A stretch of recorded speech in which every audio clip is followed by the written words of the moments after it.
Welcome back. This is still the POLITY reaching you live from Abuja. I am Amadin, Ogbewe, your host, and I've been joined in the studio now by Dr. Yahuza Getso. He's a intelligence expert, security intelligence, and also policy analyst. Good afternoon and welcome to the program, sir. Good afternoon, Mr. Amadin. It's good to have you. Thank you for having me. All right, sir. Before we delve into the matters of security proper, I'd just like to get your thoughts very quickly as to some of the reports we've been getting as regards fire and fire outbreak in Karimo Market here, fire outbreak at Gwarimpa as a popular mall, and then in Ibadan we have a peculiar situation where something that was seemingly a fire accident turned into an explosion after the fire went to the next building and a bunch of explosives went up, and a very large portion of the area was pretty much decimated, with houses even being brought down. That being said, do you have any comments on that, how such can be prevented, or is this something that is just we should just learn to live with accidents? Is that it? Well, we shouldn't have to live with accident. We should have a measurable indicators or a measurable strategies, proactive measures and mitigating factors to address any challenge. Because challenges are not inevitable. It's something that you can manage. For the fire outbreak, during Harmattan, usually the Federal Fire Service and the State Fire Service, FCT Fire Service, usually do sensitize communities through or any other organs, any means, through local and international media about the need for everybody to be careful, for everybody to be switching off ABCD, switch off any electrical device when you are done, when it is night or when you are going out. Make sure that all electrified related items are switched off before you leave. Sometimes it will have is just an ordinary spark that will trigger into something the fire will be got. So definitely there are measurable steps that each and every one and each and every organization should be responsible for managing. And at the same time, the Federal Fire Service and other relevant agencies who are working on the safety, they need to also emphasize and redouble their effort in managing, in reviewing all the facilities, both private and public facilities, business organizations, business institutions, as well as other public domains, to make sure that we have fire extinguisher and other things that will mitigate in case of any incasity. But at the same time, we also need to be cautioned, we ourselves. And also, if you have an organization like what happens in Karamo and the same building in Gwarimpa, there is need to always not only to have the business itself. There should be a kind of either weekly review meeting, either daily review meeting, either closing hours review meeting, either closing hours announcement, or either maybe a notice to be first at the entrance or at the exit, where everybody when going out will see outline reminders. Have you switched off your socket? Have you switched off remove the plug from this fuse? Have you removed your charger from your phone when you charge it? Have you removed this and that? So all those things will serve as reminders.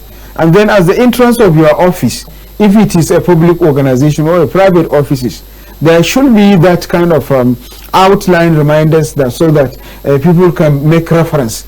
And when you are coming out, when you look at it, I forget, I didn't switch off the TV in the office. Or maybe while you are working, you are busy as a result of fatigue and other things.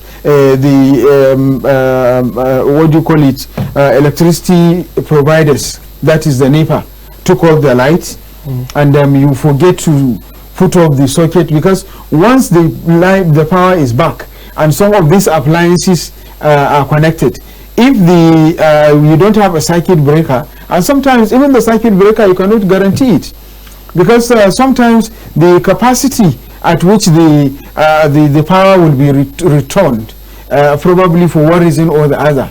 It may be kind of higher than what is required, the high voltage. So for that there may be a spark, so the TV can go fire, and then if there are other items like carpet and other things, papers can easily, so before you realize, if it is office, it's already closed. If it is house, everybody is sleeping. Very recently in Kano, I also had a family lost somebody lost 8 of his family members as a result of fire incidents at night or something like that. So it is always good to have that orientation, and that orientation is supposed to be something that we should be reminding ourselves. Yes, and even your children and your wife, not only necessary at the public offices or public domain or institutions or plaza, even in your own house, you can outline a number of items, reminding your wife, always hide the knife and other sharp devices and other devices that if a criminal enter can easily take it and wound you. So put the reminder in the kitchen, put those reminders at the entrance of the gate and the exit of the gate. So when your wife is going out for work, when you are going out for work, when your children, when you are a friend that visited you, can easily see it. Have you remove your switch off your socket? Have you switch off the television? Have you unplug the socket in all wherever it is plugged, and so on and so forth? So this will really be helpful in order to kind of be serving as a mitigating factor and a strategic guides for people to know the value of managing item A, B, C, D, and so and alike. So that I think is very, very important. We shouldn't be living a kind of managing this crisis because they are manageable. And if you see what happens at Guarumpa, that somebody was arrested with a lighter, so probably he may have a mental illness. He maybe probably he was sacked. Maybe there is a grudges between you and the organization or somebody in the organization, so he felt let him even boil, and he may be hired to do so because of envy and other things. He may be kind of instigated for one reason or another. So to cut in there, you made a very great point there, which is safety guidelines and regular remembrance and follow-up. It should also happen within workspaces. I understand that in more developed climes we hear stuff called drills. They call it drills, where even if there is no fire, let us assume there was a fire. How would we move and how would we behave? That aside, you mentioned that at the Guarumpa there was an arrest of someone with a lighter. In Ibadan, the governor himself has revealed that, according from what security agents have told him, that what kind of escalated the fire is because the explosive devices, which were illegally being stockpiled for later use as for illegal mining, so to speak. Do you think that should take center stage here, tracing of whoever must have been responsible for that? Because it's one thing to participate in illegal mining, it's another thing to take the explosives and store them in residential areas. So should the investigation go as far as absolutely covering that aspect of it? Thorough investigation need to be conducted, and anybody who is found wanting and party to it should be dealt with, so that could serve as a deterrent. And also this should serve as a reminder or as a follow-up, as a kind of need to revisit issues related to who is really living in the residential, what is he doing. That is the reason why I always advocate for the need to have a social data bank in every environment, as the ward head, as the village head, as the district head, so that when you have this information on every street, the members of the public shouldn't wait for the government to do this alone, and they shouldn't wait for the security agencies to do this alone. For your own safety, for the safety of your own family, because you can easily, if you don't have this organized system of a kind of being vigilant yourself, it is very easy to have a criminal to come and live within your domain, and you don't know what may happen at the end of it until it happens. then that is the time when you know these are industrial materials that are not supposed to be kept within the residential accommodation, or these are the mining items that can easily explode, especially when there is a little lightning of a fire, and so on and so forth. So it's not only the security agencies or the government themselves, but even the community themselves. Because I want to re-emphasize that security is not the responsibility of the personnel or the government machineries. No, it has to be a kind of a collective responsibility of both the public and the security personnel, as well as the management and administrators and political leaders. So it has to be a responsibility. I'll definitely bring you back to this particular line of fear. Okay. But before that, I just want to quickly get your reactions as to the emergency response we have in the country. Do you think it could be better? Because we have reports from Ibadan where bodies, injured persons were carried with pickup trucks or you know, that other vehicle. So actual ambulances, we're not actually sure how many of them ended up at the scene and on time. I recall someone gave an account as regards the Guarimpa issue, that they called one of the first emergency numbers. They were told to call another one, and the first one, you know, there was this sort of delay before help finally came. How do you think there should be a change in our emergency response? You know, that is very necessary, because disaster management is something that is expected to be managed and dealt with by professionals. And it should be managed by experts, and it should be managed by an agency responsible for that, most especially in the places like FCT, because whatever we exhibit, we are sending message to 5 domains: 1 to diplomatic domain, 2 to economic domain. Because if I know that the environment is not secured, if I made an investment when there is a disaster, there are no professionals to come and help me on time, I will not come to Nigeria and invest. I will not come to Abuja and invest. I will go where I know, if it means Ghana, Burkina Faso, or Gambia in Banjul and so on. I will go there and invest my resources. So every investor conducts research, and every investment helps an environment.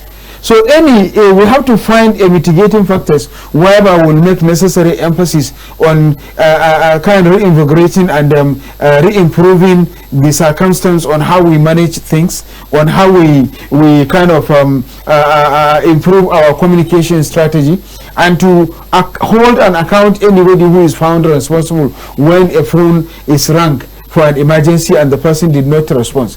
And also the public and individuals and groups should understand the importance of writing report and following up on that report, because you should write a report to the Federal Fire Service or the FCT Fire Service or the nearby command. You can see that here at Guarimpa we have a command at the somewhere around Kubwa, which can very easy kind of fly through the flyover and easily turn back and come to this place. So, but if the phone number have not been picked up, then there is issue. Also, of course, we know that we do have issues of understaffing. That is why I always advocate for government to kind of improve in terms of personnel. We have thousands and hundreds of youths between the age of 17, 19, 18, 20, 22 to 25 and 30 who are unemployed, who are still strong and capable, who are still enthusiastic, whose psychology can still be turned around so that they can have passion and commitment and dedication towards their job, so that they can be engaged into the fire service activities and other emergency activities, and also the security activities, so that they can be able to contribute their own quota and be useful, rather than allowing them roaming around and then creating means of livelihood for themselves, whether using the right means and the wrong means, probably we're allowing them to be recruited by some of the political criminal, economic criminals, diplomatic criminal, religious criminal, geographical criminal, and institutional criminals, who are utilizing them in destroying us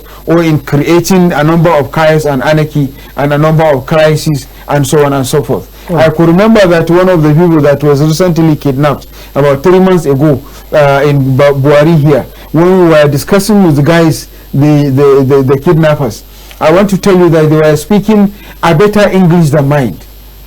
And they were threatening and telling me that they are graduates like me and they don't have a job.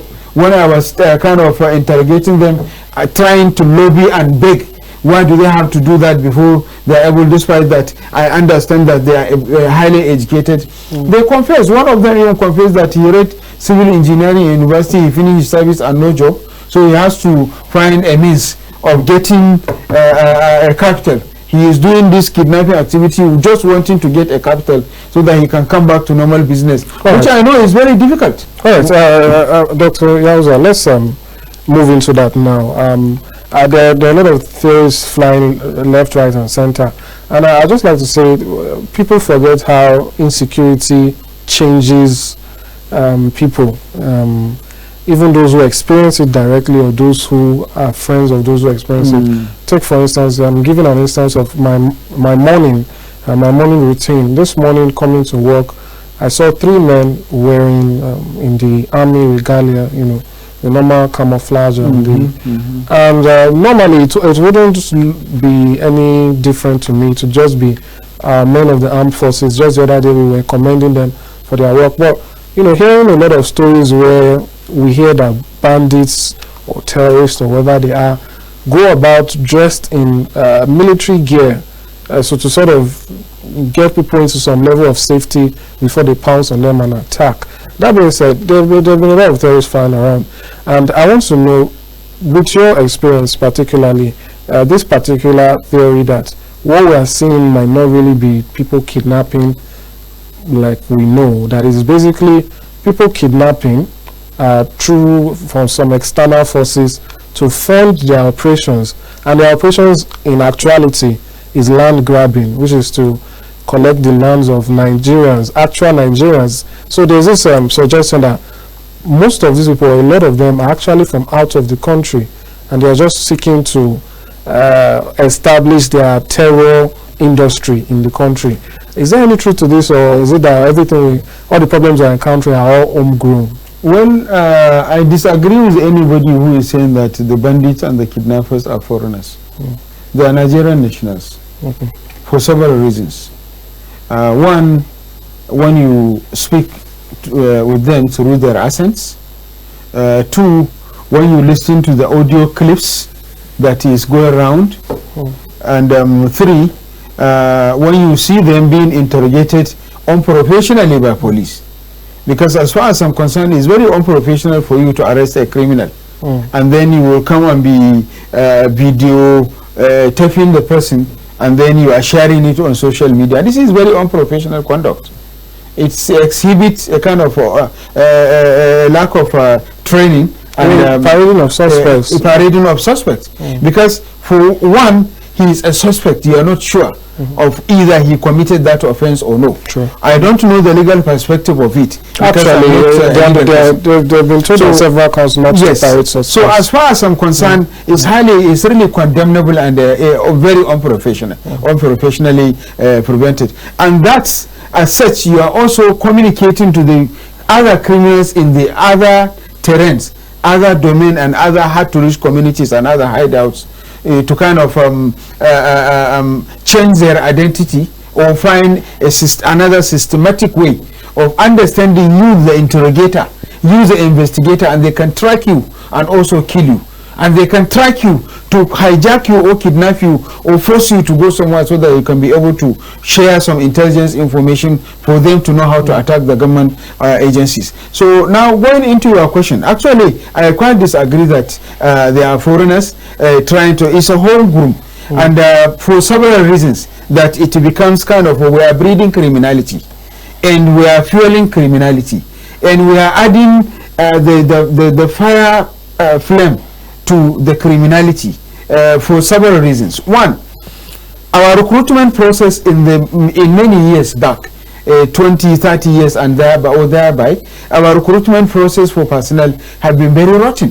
Whereas in many cases we don't really recruit those who are really interested in the job, but rather we are recruiting those who we want them to do the job. So we are using recruitment of personnel as a political reward.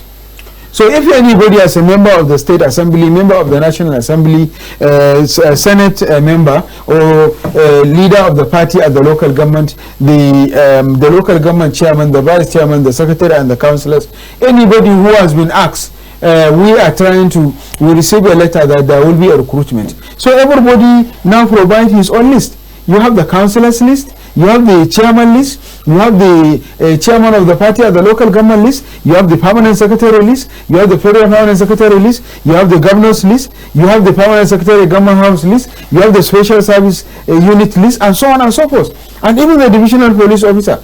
And there are allegations which are unconfirmed, because I don't have any evidence to rely on, that even some of our ward heads and village heads collect huge amount of money in order to kind of certify some people who are not indigenous of their own environment, but just because they wanted to collect money, they allow them to be to fill in the indigenship or the certificate of birth and so on, and backdate it. So, and at the same time, we don't have system of monitoring and tracking, and we have a number of unscrupulous elements, among them which we are not even ready to fish out, simply because of many reasons, one of which we are understaffed by all the agencies. So since you are understaffed, nobody is even talking about how, let's go into kind of pinpointing and picking and identifying even those unscrupulous elements. And then we don't have a very good surveillance system, because the surveillance is not expected to work only at the environment where criminal or suspected activities are being conducted. You should have a surveillance also within the agencies themselves, so that you can be able to fast track and monitor and generate intelligence about the individual personnel. Because it has been revealed that some of the personnel were found wanting of either killing one another and taking the gun to go and sell it to the criminals. And some are even stealing some of the guns from the armories to sell it. And you wonder, even if you have a number of guns, AK-47, whatever, but where is the ammunition coming? No matter how good, how sophisticated the arm is, if you don't have the ammunition to use, how will it be useful? So how are these guys getting it while on daily basis they are missing it? What are the source? So government have not been able to fast track and follow up. And then at the same time, mostly the FCT administration have not been listening to people like me and others, because I know I have been detailing the security challenges around almost all nooks and crannies of the FCT through national and international media, both radio, the online, and through the paper presentations I have made at the at different occasions and different forums.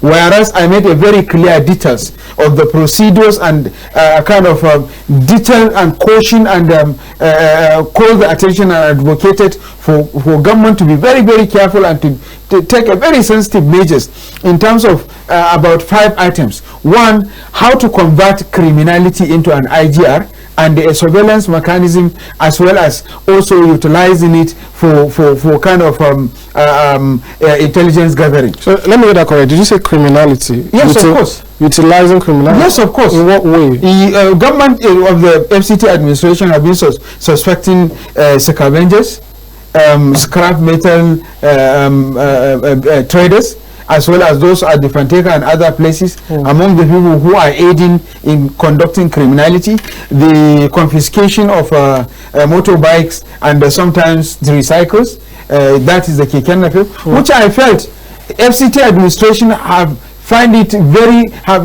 been managing it very poor, and have not really been able to think wisely. Because as far as I'm concerned, all those suspected criminals can be converted into an IGR, into a surveillance machineries, into an intelligence generation machineries. Can you trust whatever information they should give you? Absolutely, there is a way. As a professional, I am an expert on security, intelligence and investigation. I am a professional on community-driven development. I am a professional in issues related to do with transports and logistics. So I know what to do and I know how to do, and I believe that if the government is ready to partner, we can come together, sit together, and I can design how we can convert it, and government will make huge amount of money in terms of IGR, internally generated revenue. And we can also partner with the security agencies in order to boost the morale and build the capacity of those scavengers, tricycle riders, Panteka guys, and all those who government is thinking that they have a suspicious behaviors, because all we are saying is suspicion. If you want to confiscate a tricycle or a motorbike, or you want to confiscate a wheelbarrow being used by scavenger, you need to think of 4 things. 1, you need to think of where is this man coming from? Who is this man himself? You need to know this. And why is he doing this? Because I want to tell, and then where is he coming from? And what really moved him to live where he was living, he is, and come here? Why is he coming here if it is for a period of time during dry season, or during rainy season, or during November, December? Some come around during November, December.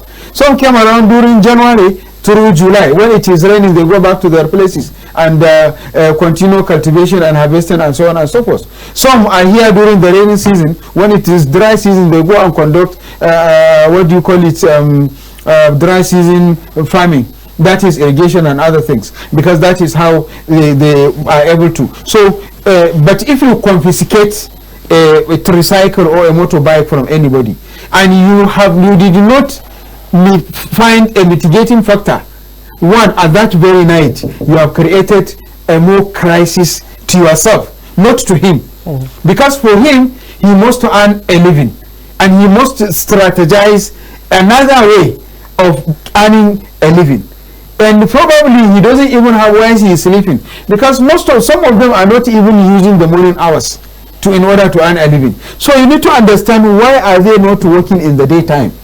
And some of these tricycle and motorcycles, 3 people are using it on a day. Some will use it between 6 a.m. or 4 a.m. to 10. Some will use it, another person will collect and use it between 10 a.m. and maybe 3, and then somebody will take it from 3 to 10, and then somebody will use it through the night. So it means, how many people are you crippling when you confiscate it? And what are you really gaining? What are you again?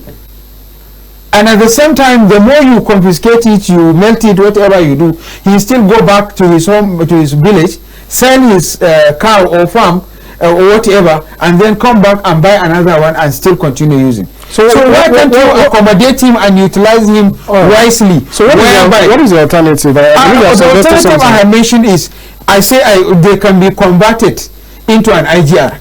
And the FCT will make huge amount of money, generated revenue. The tricycles and bike men and so on. Yes, of course, and scavengers. So how does the FCT get? Well, I think when FCT is ready, okay, we can discuss this. Okay. Probably you can be one of the mediators, or but I believe that there is a strategy, a machinery, that these guys can be converted. The suspected criminality, almost more than 60 to 90% of the suspected criminality in FCT. As far as I'm concerned, I have the skills and the knowledge, and I can partner with the government, either the FCT or the federal government or whatever agency is responsible, in order to convert it into an IGR, into a surveillance machinery, into an intelligence gathering machinery.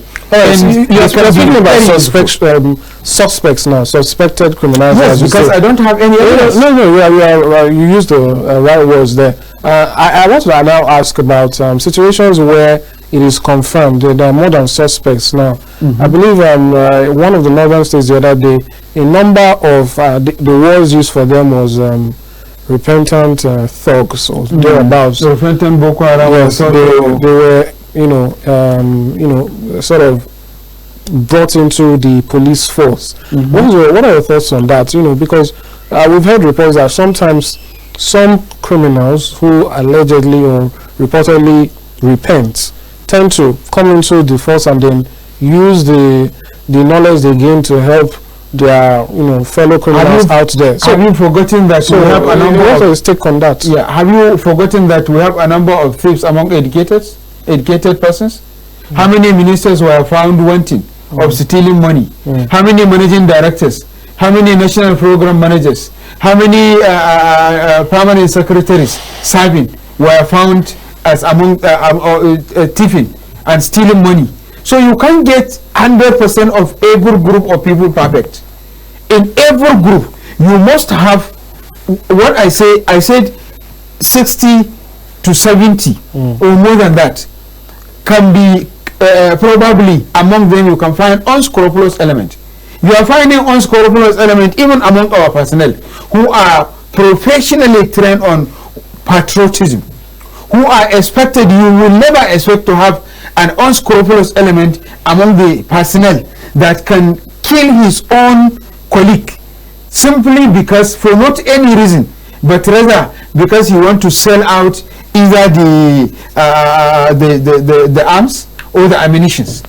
Simply because he will kill one today, after 3 months he will kill another, after 5 months he will kill another. So in a year he will put together probably only 3 or 4 AK-47.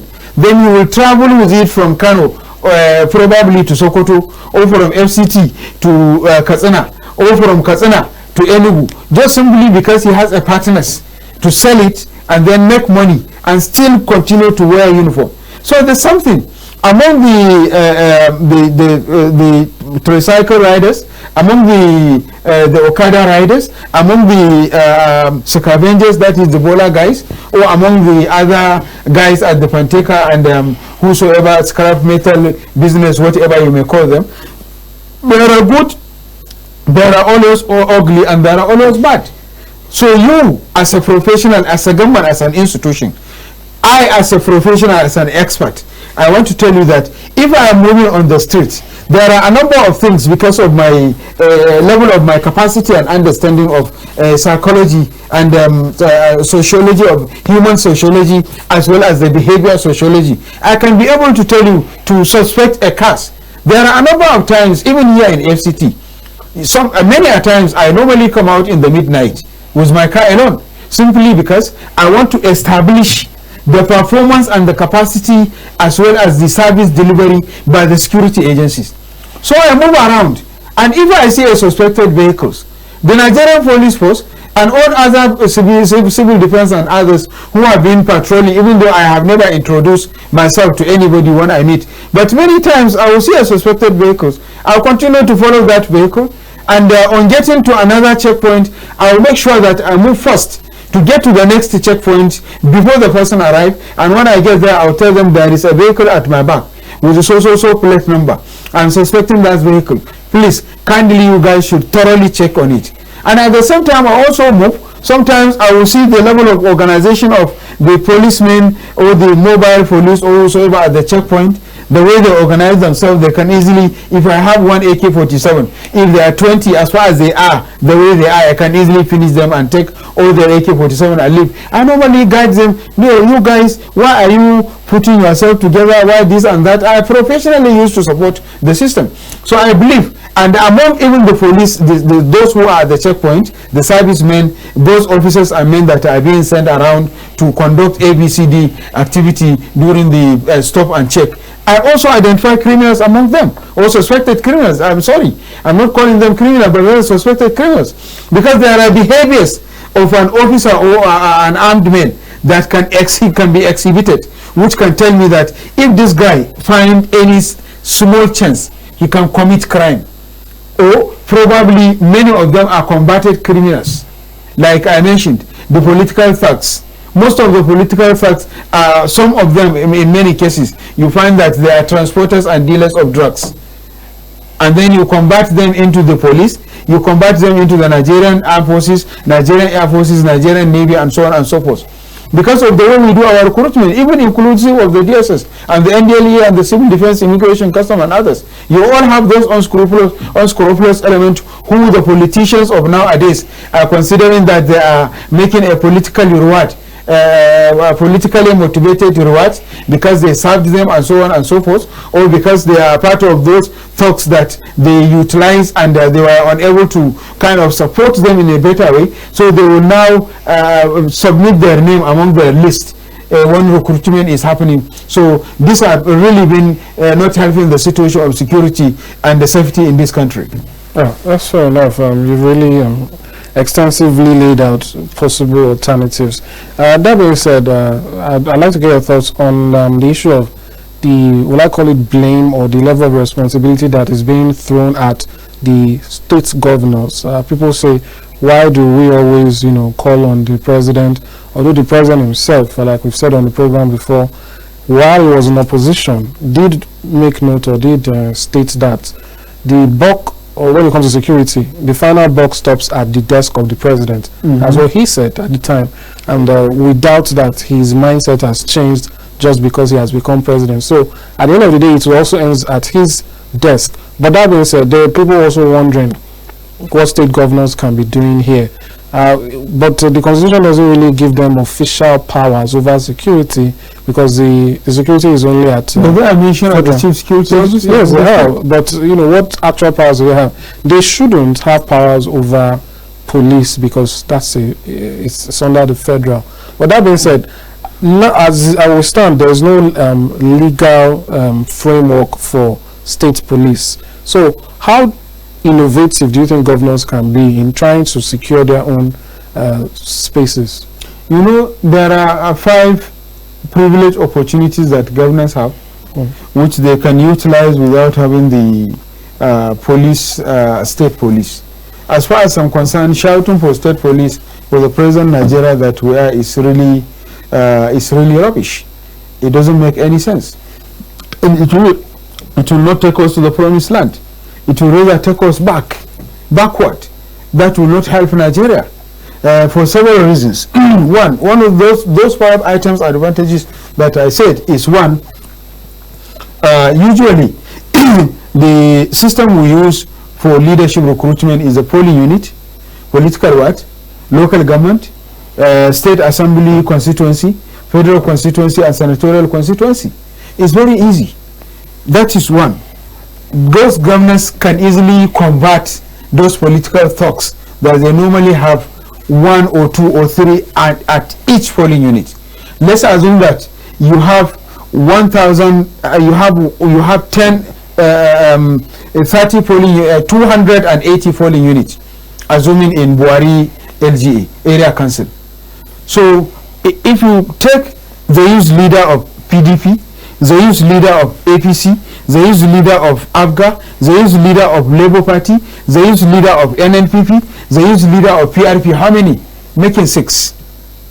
You combine those guys and give them training on surveillance, on intelligence monitoring, and then some physical training, and then provide them probably with dumb guns, and make one of them that is more brilliant to serve as a commandant of that polling unit.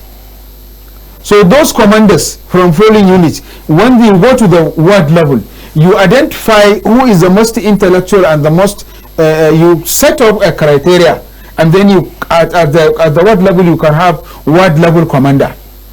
Those their activity will be surveillance, intelligence gathering and reporting, and at the same time taking necessary measure where necessary to overpower the criminals and criminality, to ensure that you have a force.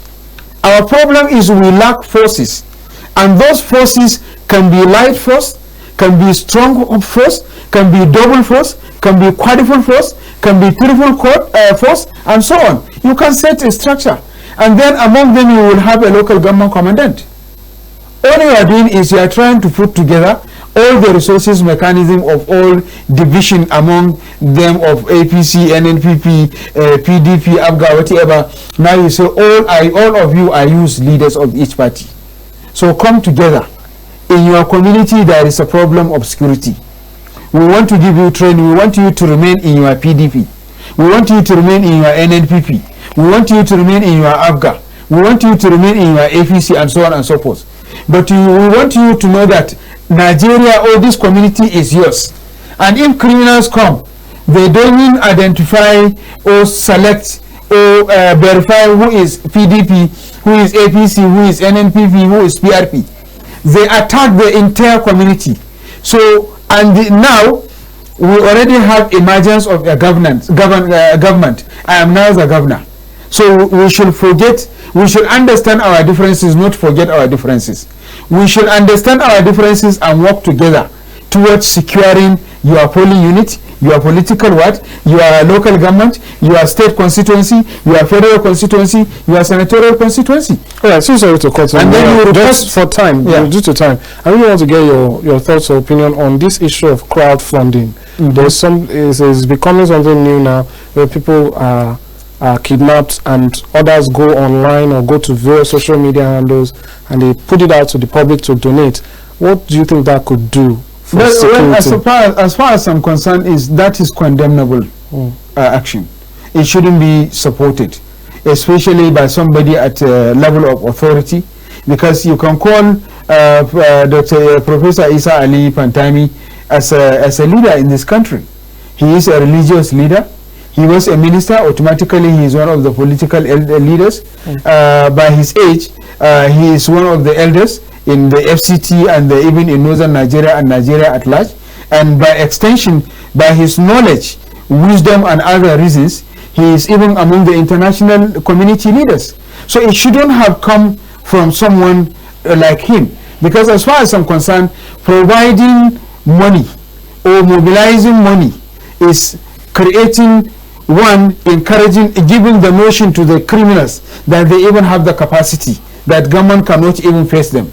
Two, you are encouraging them to obtain that, use that money to acquire more arms and acquire additional might that as time goes on, government machineries cannot chase them, cannot be able to face them. And also, that is sending a message to each and every Nigerian that Nigeria is no longer safe, because there are children of Viniari Federal College of Education. Where are they? Federal University Gusau girls that have been kidnapped. Where are they? Chibok girl. What have Isa Ali Pantami been doing when he was a minister? He never asked the government to have this local mobilization of resources of funds so that they can be able to be paid and be rescued. And many others who are ordinaries that have been kidnapped by individuals here and there. Those have not to have anybody to be at the front so that they can have those money. And then that is exposing the capacity of the Nigeria. Thank you very much. Thank you so much for your thoughts and for really breaking it down, giving us your expert analysis. Thanks for coming on the program. It's been a good pleasure. Thank you for having me. Thank you. Thank you. I've been speaking with Dr. Yahuza Getso. He is a security intelligence expert and also a policy analyst, and has been doing justice to the security situation of the country. Do your best out there to protect yourself and be vigilant across all places. Thank you so much for joining us. The Polity reaches you live from Abuja every weekday, 2 p.m. to 3:30 p.m. Join us once again tomorrow while we bring you more on the intersection of news, governance, politics, and the state of the nation. Stay with us. See you once again tomorrow. Bye for now. I am Amadin Ogbewe.